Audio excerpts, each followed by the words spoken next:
Sabi ni Sir Lino Fernando, sila ang batas, sila ang tama. Dapat ang gobyerno ang susunod sa kanila. Hindi naman po pwede yun. Ano, sir? Oo. Ngayon, sila na yung kailangan, sila na ngayon yung kailangan sumunod. Kailangan ng lumitaw ka na kasi kay Buloy. Oo. At least kapag ka ito, lumitaw, mga kababayan, kahit sa Bilibid o kahit kung saan mang makulong siya, malamang ikukulong 'to Metro Manila. Dahil yung mga kaso niya, inilipat na do'n sa Metro Manila po, mga bossing. Yung kaso sa Davao, nilipat na din do'n. Sabi ba naman nung lawyer, hindi makatarungan 'to. Kasi masyadong magastos ito sa aming mga kliyente. Kayang-kaya ni Kibuloy 'yan. May private jet 'yan, Kayang-kayang isang liparan lang nila, sabay-sabay na ho sila, mga bossing. 'Di ba, Ma'am, Marites Labrador? Oh, tapos sasabihin, parang inaano yung taong bayan, para nilang anong tawag dito, yung tipong inaanga-anga tayo, akala nila, maniniwala tayo dun sa gano'n-gano'n nilang mga pinagsasasabi. "Idol, puwede akong manood ng boxing match niyo, Banat Bokay Bal, gusto ko makita madurog ulo niya." Puwede, maganda nga, mag-ano na sila, magbigay na sila ng lugar kung kailan. Dahil ako, nandito lang ako, simple-simple lang ako. Ano pa sabi dito? Wala kang pwedeng masabi dito kung hindi excessive use of force and hubris.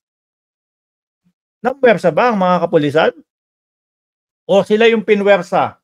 O sila yung sinaktan, mga bossing?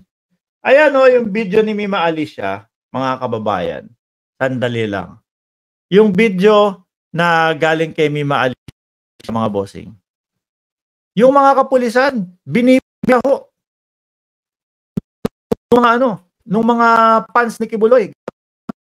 Mga kababayan.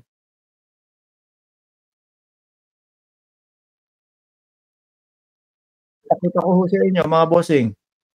Humihingi ng tulong. Vic, baba ka muna dyan. Ipapakita ko lang sa iyo na yung sinasabi mong excessive force ng ating kapulisan. Banda tayo dito. Pinakya, tingnan mo. Nakita niyo mga kababayan, Pinakyat ng mga fans ni Kibuloy.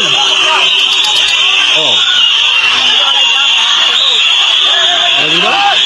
I-adjust natin onte. Tapos sasabihin niyo, excessive force ang ating kapulisan. Binubukal,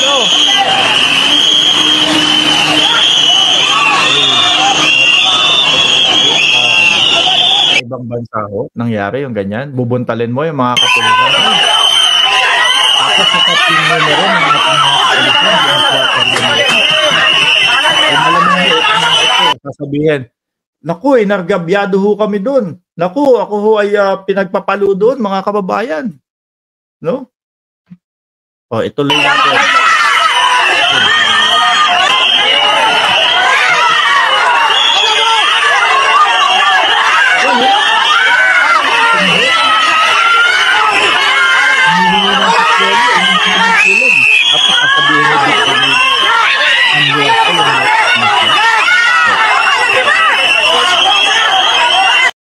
Di ba?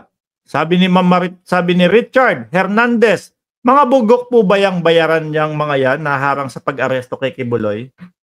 Malamang ho. No? Nabulag na sa paniniwala kay Kibs. Ginawang human shield, which is tamang word. Ginawang human shield. Pinaharang. Kayo ho ba maniniwala kayo walang utos ni Kibuloy? Mga bossing, yung pagpapapunta doon sa mga sa mga fans niya doon sa harap. Ako naniniwala ho ako doon, may kumpas ni Kibuloy yun. Hindi man direktang sinabi ni Kibuloy na gano'n, na magpunta kayo doon. Hindi man direkta, kumbaga, yung pang-uuto way na, mga kababayan. Yan, sabi ni Filipino First. Kibs follower brainwash. Totoo po, using the Bible. Eh, ikaw ba naman ang sabihin? Ikaw ba naman ang sabihan ng akin ang kaluluwa. 'Pag hindi ka dumaan sa'kin, naku hindi ka pupunta sa langit, 'no?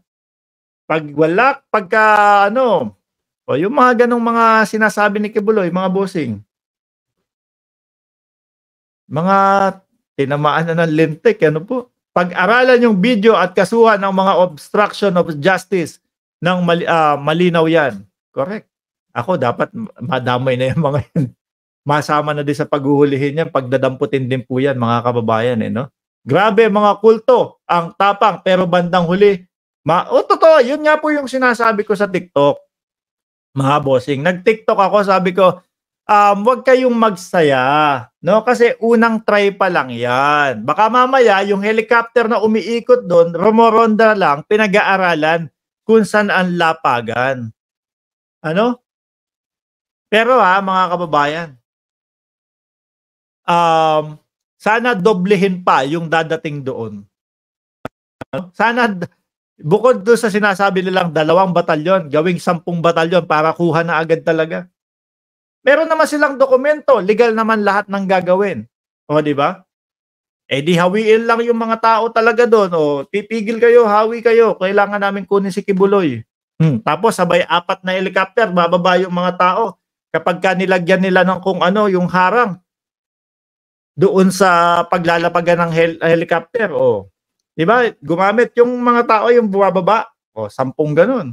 Pasok 'yan, 'di ba? Pasok 'yan, sabi ni Ma'am Lorelai Diazaner, "Malakas na shoutout, Mark, salamat." Oh, dapat sa mga supporter na 'yan ni Kibuloy ay kawawa naman, ano, kawawa naman.